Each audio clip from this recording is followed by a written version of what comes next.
نحمدہ ونصلی علی رسولہ الکریم اما بعد السلام علیکم ورحمۃ اللہ وبرکاتہ۔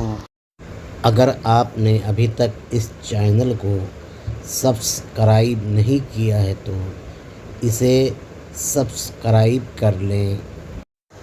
اہل سنت والجماعہ کو اردو اور فارسی میں اہل سنت و جماعت کہتے ہیں۔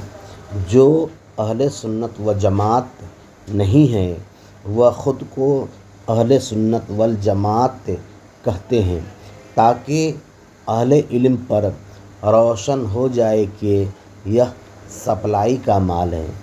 اہل سنت کا مطلب ہوا قرآن و احادیث پر عمل کرنے والا، اور جماعت کا مطلب ہوا اجماع امت پر عمل کرنے والا۔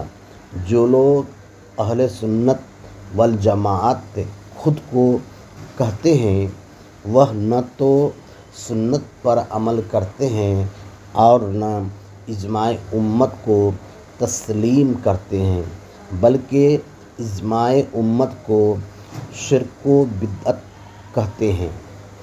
اللہ تبارک تعالیٰ مسلمانوں کو اہل سنت والجماعت کے فتنے سے بچائے۔